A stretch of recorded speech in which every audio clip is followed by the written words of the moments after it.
it out. Like, you still look as young and fresh as the day I met you. Thanks, man. Where did the ambition come from? Right at the very beginning. I mean, for you to make records like that at the very start, that got people's attention so dramatically. Like, where did that desire come from? Initially came from, we wanted to do something different. Listen, we were trapped in a practice space in Vegas, and every band around us sounded the same. You know, it was like deep, heavy chords and a drop B, and then a couple like wow, wow, wow, and then like some like harmonies, and we'd be like, okay.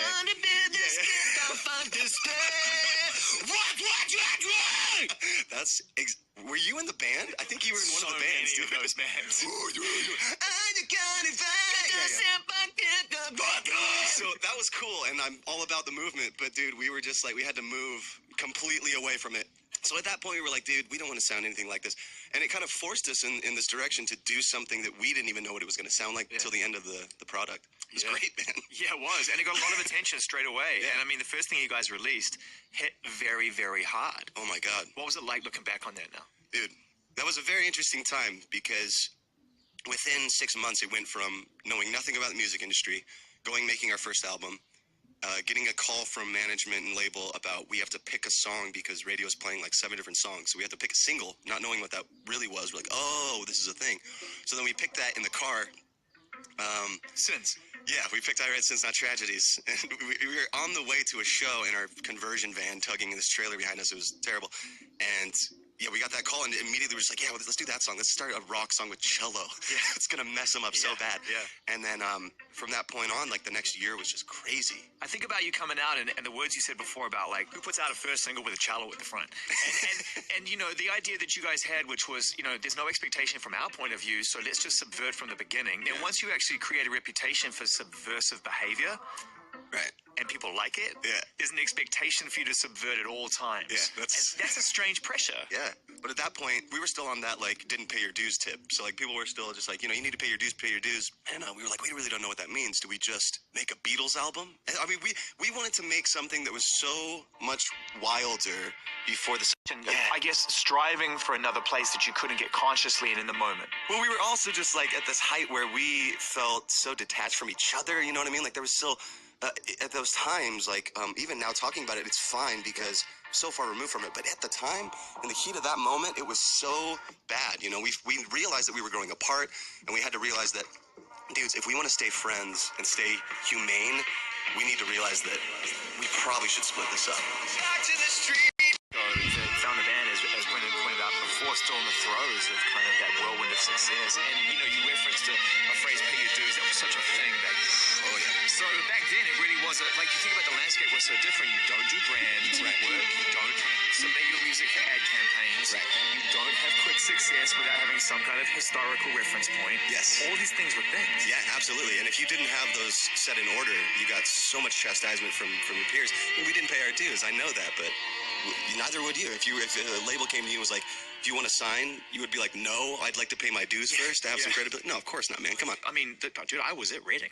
Oh, yeah. It was something insane, man. I remember getting on stage being so nervous because all they had told us about was bottling. Like, you know, it's going to happen, but and it wasn't just you, by the way. Every year someone got bottled. 50 Cent got bottled. I saw those videos. Yeah, everybody got bottled, and they're like, it's a rite of passage, you know, like you do this. It's kind of rite of passage, and people will throw bottles of piss at you. Yeah, yeah. Enjoy your moment. So I was one of the unluckiest ones where I got an unopened, freshly bought 7-Up bottle. So, like, carbonation's still in there. It's a heavy thing, dude. And the thing, like, flies out.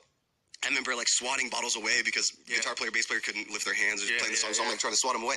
And then out of nowhere, I turn up and just bam, and I see a bright white light, and then it just goes black. Have you ever seen this footage? Dude, it you is gotta shocking. watch it. We literally got 30 seconds into our first song before I got knocked out.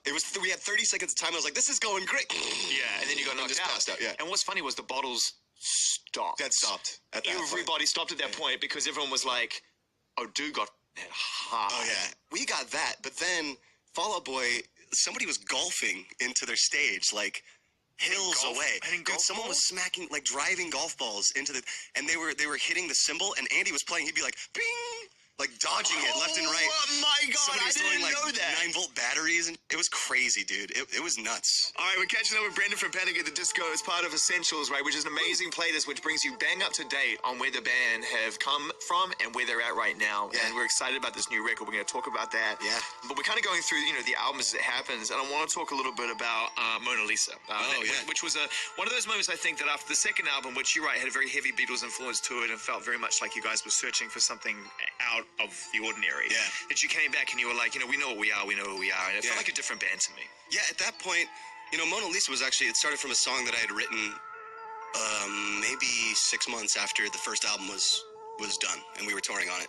So I was writing stuff still throughout the first album, off the tail end of that record being done, up until the second album, but everybody was thinking differently, like, hey, we were thinking this, we were thinking this, and 4 different egos and opinions that are completely misfiring at each other. Yeah.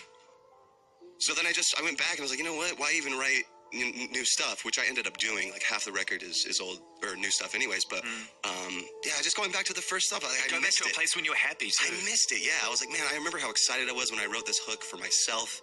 I was so excited, I'm gonna make that a song. And then having the freedom to do that too, like that was never granted to me before. Like four people in a band, so much different. I wouldn't say more difficult, just more different than working alone. Panic at the Disco Essentials, Beats 1. There's nothing wrong with just a taste of what you paid for. And to see the record, that song in particular, and then the album go on and achieve things for you and realize that, okay, difficult album number 2, fine, done and dusted, we're still together to some degree, and we're back in this place where it's fun and it's happy and no one's throwing at us. Again. I kind of feel like that album, like Vice and Virtue, sort of set you up for everything that came after. Sure, it definitely did. It put me in a place where I had to find a confidence that I hadn't found before. My very good friend, Rob Mathis, who does all of our string arrangements, compositions, he's a brilliant music director. He showed up one day when I was just at my lowest point writing for Vices, and I was like, dude, I don't know what I want to do. I'm so tired all the time. I'm just so depressed. I'm like such a little lousy piece of shit. He's like, dude, honestly, just show up. Just show up. You don't have to worry about what you're going to get accomplished. You don't have to worry about how you're going to get it done.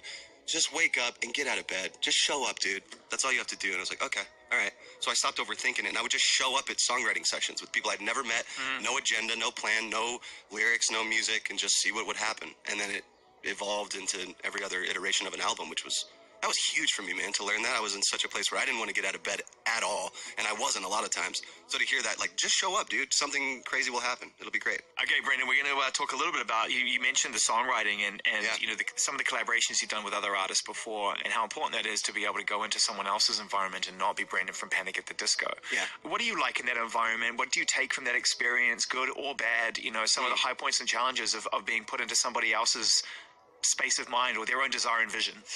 It's weird in every, I guess, situation. It's all circumstantial. So like, for example, like one time I got an email from management. They're like, hey, Rivers Cuomo from Weezer's doing songwriting sessions. Would you like to do a songwriting session? At which point you just die a little bit, right? Yeah, so I got a little bit inside, like, is this actually an option for me? This is blowing my mind. You mean the first album that I stole from my sister on cassette tape, dude? The Blue album? That's crazy.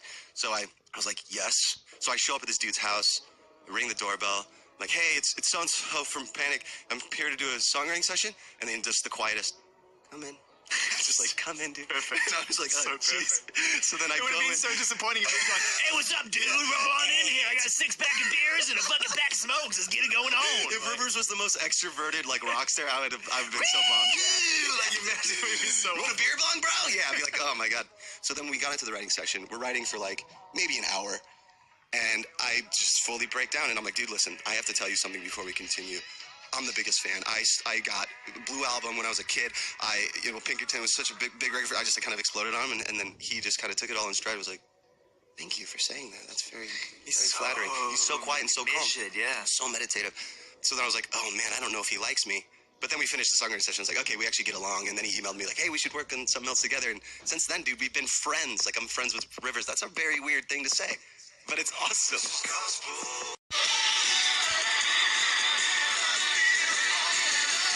Panic at the Disco Essentials right now. Brendon is with us at Beats One. Let's talk about Too Weird to Live, Too Rare to Die. Yeah. And a song which I hear a lot in my house, which is This Is Gospel.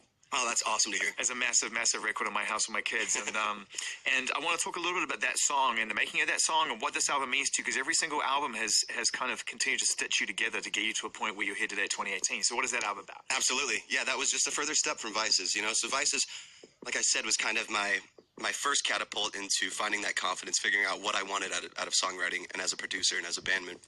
So I got to Too Weird, and at this point, I think I had been living in Santa Monica for a minute, so I was constantly going over to Venice and surfing and skateboarding, and I was very active.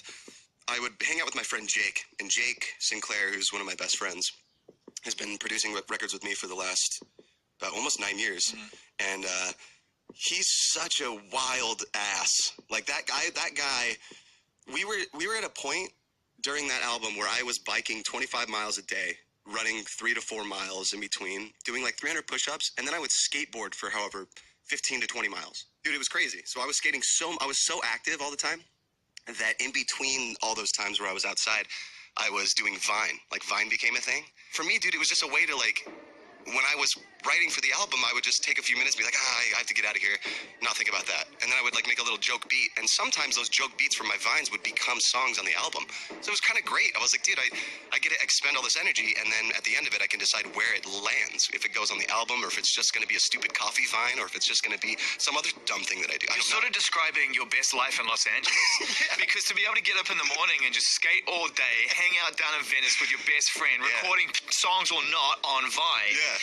And you're sort of like, we did it. Like, to some degree, I've done it now. I'm living my life. I'm secure in the sense that I can go and I don't have to feel like I have to be in the studio all day, every day, because I'm going to lose this opportunity. Absolutely. Yeah, I didn't feel like locked in, where I didn't feel imprisoned. I didn't feel like I was being forced or any pressure. Just fun at that point, and I hadn't felt that in a long time. So to be able to get that back, especially in a process where I was dictating all of this crazy information, was pretty exciting. It was really fun. 2018, a new album from Panic at the Disco is on the way. June, right? June 22nd, I think, is the date they're talking about. That's right. We're excited about it, man. Yeah, and we're talking about essentials right now, the journey to that moment. And you know, a hugely instrumental part of your journey has been Pete, and it's been the crew from Fall Out Boy and their support through Decadence and everything else that's gone through. Now that you've sort of spent a healthy portion of your life kind of learning from each other and hanging out and getting to know each other, you know, what are some of the sort of important pieces of advice or learnings that you've taken from hanging out with these OGs? Oh, man. Well, apart from them just taking us under their wing for tour is a totally different world. And you can say that and people can get an idea of it, but you'll never fully know unless you have been on tour for months at a time, trapped in the same rooms with the same people, you know, seeing them over and over again. It's hard to fully understand it. So for Fall Out Boy to take us out and to treat us with such respect as they did, as a band that had like planted their feet in the industry, it was so flattering, but also just like inspiring. I would witness Pete, you know, through all of these testaments of stress and anxiety and freaking out and good and bad stuff, handle it with such grace, man. He would talk to people with compassion and patience.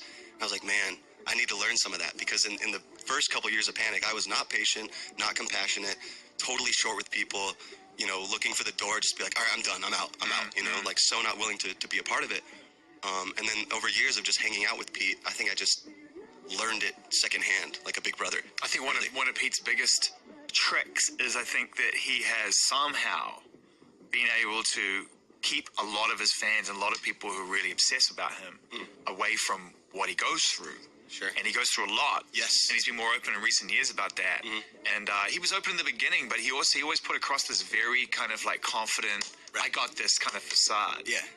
And there have been some pretty well publicized moments when he ain't got this. Yeah. But a lot of the time, you know, he's been pretty amazing at kind of keeping it together. I know. That is a huge thing to learn too, when especially in a day and age where it's so easy to not have a private life, to overshare with people, and to think that is a substitute for friendship, that just oversharing with people means that you're closer. It's like, that doesn't always mean that's not always the case. So yeah, to learn that from Pete is huge, and he's a very prime example of exactly what not to do and what to do in different moments. You know, he posted a picture of his penis. You got to call it out. That was awesome. That was just great. He was bummed about it, dude. I was like, dude, you shouldn't be ashamed. You know, it got out there. It wasn't your fault. It was the girl's fault. To pretty Odd, so 2.5, 3 years, and then from Pretty Odd to Vice of Virtue, so the same amount of time. Yeah. And then you pick up the pace and you start to get things moving a little bit more, and I can see you start loving being in a band and just wanting to keep going. Yeah. And want to hit your stride. And Death of a Bachelor, to me, is one of the funnest records that you guys have made. The sound of it, definitely. I mean, I feel like if there was ever any doubt that Panic in the Disco were going to continue to strive to get more ideas into things and more melodies and more harmonies and reach for higher points, then that was blown apart by this album. You know, That's awesome, man. Thank you. Yeah, that one, dude. I couldn't wait to start writing again. Like, I think it had been a couple years at that point, and we did like a year and a half of tour. But when you're on tour for that long, as I kept writing every day. So I was writing little demos. I'd do like a little beat here. I was listening to a lot of Beyonce and a lot of Drake, and I was just like, here's a little beat, I'll keep that on file and just see what happens with it. But then after a certain point, I started to gather all these demos and started Frankensteining all these pieces together, and I was like, this is kind of a cool way of doing this. I hadn't really thought of this before. So then I wrote a jazz song on piano, and then I had this beat that I had just tried to mimic Drunken Love, Beyonce, and I mashed them together, and for some reason, I don't even know how this happened. I write in different keys all the time, so they ended up being in the same key, and I was like, that was just serendipitous. That was great.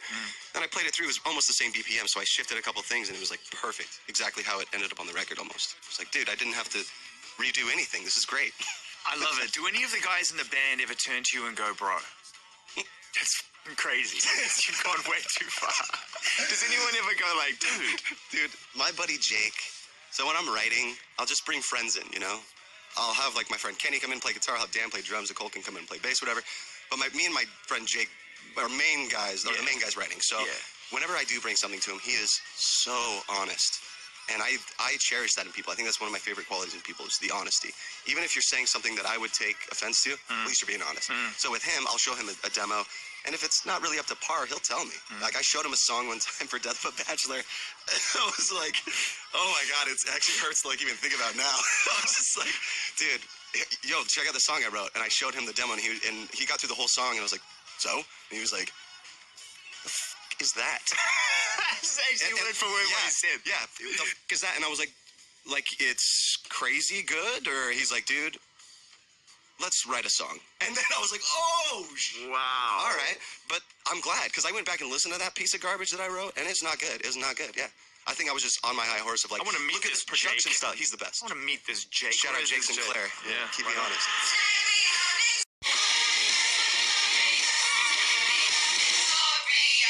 There are songs and there are artists that you should approach with caution. Queen. You got to be really careful. Now, Gotta have some balls. no, wait. Yeah, you got to have some real guts to go at Queen. Yeah. You have to be out of your fucking mind to go at Bohemian Rhapsody. And yet somehow, and I'm looking you in the eyes when I say this, you pulled that off. Thank you. Like, that is hard. Thanks, man. How did you get to that point where it was powerful? My friend Butch Walker gave me a file of stuff that producers were circulating around the industry of stems from Queen. So there's 3 songs, right? There's Best Friend and Bicycle Race and Bohemian Rhapsody. I had these songs, all the stems. And when I opened up the Bohemian Rhapsody stems, you have to understand that, like, at the time they were recording, they might have had 16 tracks at most. That song alone has over 123 parts. I spent almost the better part of a month running through all these stems, trying to organize it, and then matching them up to a tempo map, because they didn't record to click, so they were going in and doing different stuff. So I'm trying to map it out to a click for us to do it, so that I can replace every part, so that we don't use their sounds. Right. So it took me like a month, and I had to map it so out. faithful to their process. Absolutely. Amazing. I made sure to make it as close as I could to the vibe of the original, and then we just play on top and see what we could add to it.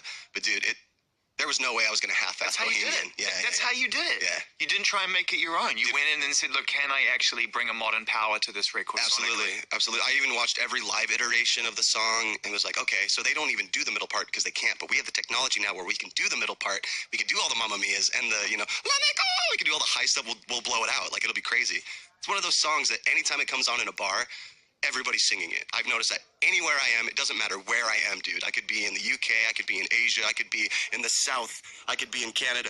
Dude, South America, everybody is singing that song, and it's so fun. It's just one of the most iconic. Still, this is like the greatest moment, watching the crowd pogo, because it's the perfect pogo time. Oh my God, it's the best. It's the boom, boom, bounce, bounce, bounce, up, down, down, down. couple more minutes right now with Brendon as we get ready for new music. You know, has anyone ever approached you, and I mean this with the greatest of respects, because of your range and your ability to be able to move melodically freely, and, you know, you are unafraid to be able to deal with subject matter, which is, you know, very much the, you know, everyday part of life, right? You make the kind of banal sound dramatic. Thanks. You know what I mean? Sure, I'm very dramatic. Yeah. No, but it's true, and it's a really wonderful thing. Yeah. Has the stage ever beckoned? Have you ever been in a situation where you've really kind of wanted to go for it for a long period of time? Yes. I would do it differently though. So last year after our Death of a Bachelor tour, I had the immense opportunity to be a part of Kinky Boots on Broadway, which was phenomenal. But I will say this: I wish I knew what I know now. If I had taken a little bit of time, like even a month between the tour and then doing the show, I think I would have done it even better, and I would have pushed myself a little even harder. I still pushed myself as hard as I could go, but I was so tired at that point, I think, from just the 2 years of cycle. It was the extension of the tour. I think it was just the extension of it, yeah. So I was so beat up at that point, but I'm so glad I did it. If I hadn't have done that, I almost didn't do it. I called my manager, Scott, the day before I had to fly out, and I was like, is there anything we can do for me to cancel that? This happens regularly for me. Yeah, I get you're anxiety attacks. I get panic attacks. I'm not going to make it. I'm not going to make it. I call people, and I'm like, I'm dying. And they're like, dude, chill out. And I'm like, you don't understand. And I flip out. And then they have to calm me down, and then I have to meditate. Dude, I got the email half an hour before you showed up. He's not going to make it. Not making it. And you're like, oh, I was like, you tell that Urie, get in the car. See, and then I listen to you. No, I think it's, I would love to be a part of it, though. There's other shows. Like, I grew up on musical theater, so I would love to do, like, Les Miserables. I'd love to be Jean Valjean. That'd be great. Like, Dream Role. Dude, I'd love to. Amazing way to age gracefully as well if rock stardom, if the knees start to give way, man. I mean, just go for that. You know what I mean? That's a dream. Mid-50s, bro. Dude. So if I don't end up doing it soon in the next 10 years or so, then as I get older, I can always find a place somewhere. Oh, man. But take care of that voice. It's a special thing. That's right. I just want to focus for a couple of minutes on Pray for the Wicked on this new album. Yeah. What is this one now for you? At album number 6, what does it mean? Oh, man. This one's huge for me because I didn't expect to make an album, honestly. Through my whole stint at Kinky Boots on Broadway, I was writing in between. I would, especially on the two-a-days, I wouldn't really have the time or the effort to leave the place, the theater. So I would stay for an extra 3 to 4 hours, and I would just work on my laptop, work on beats, write a lyric down, watch a movie. I had an Xbox put into my room. It was so dope. So I was just sitting there like watching Netflix all the time. And then I would just write down my thoughts. So I took all that stuff. I got home from Kinky Boots. I told my management, my label, I said, give me 2 weeks. I'm not answering the phone, not answering emails. I'm off the grid, dude. And if I come back alive, there we go. But I'm gone for 2 weeks. So after the second day of just playing video games, doing nothing, I got so pissed. I think the workaholism started to come back. I was like, I have to get back out there. So I jumped into the studio, started writing some stuff, putting stuff together. And then it just kind of snowballed into that. And the momentum picked up. And everything just started happening. I started thinking about, oh yeah, I forgot about that beat that I have. And I would find that. Like the memory recollection started coming back, and I started putting stuff together. And then after like a month, I hit up my friend Jake Sinclair. I said, come over, dude, let's have a party. And we would just party. I would just have friends over, and we would just hang out. And then once in a while, if we were feeling cool, I'd be like, hey, you want to hear a song? I'd show them an idea. And then we, would work on it if they felt like they wanted to. So it was never like a pressure. It was just an organic, like, party process. It was so crazy. Traveling in packs so I can...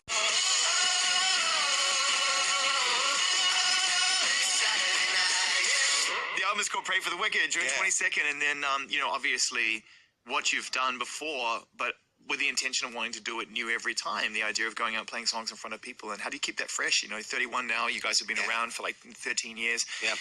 How do you sort of keep that fresh for yourselves? So my favorite thing to do once we've gotten a couple songs out and I've got the album done is I like doing underplay tours, dude. My favorite thing is playing a small venue because I miss that, man. Like when you play arenas and you're doing whatever, like massive rooms, you can get a connection to a certain sense. You feel an energy, but it's so not the same as an intimate relationship you get with the fans when you're 150 people in one room.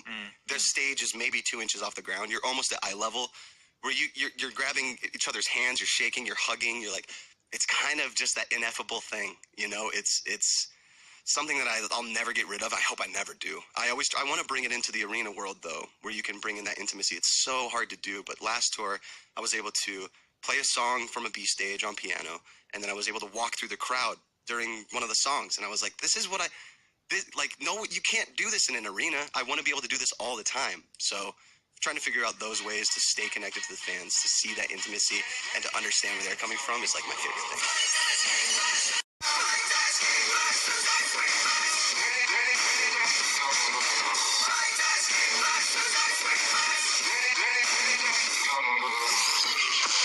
You've been listening to Panic at the Disco. Stream the catalog, add Panic at the Disco Essentials to your library, and explore Essentials playlists from all of your favorite artists. Now on Apple Music. The world's most exciting new releases available now on Apple Music. Drake and Kendrick Lamar.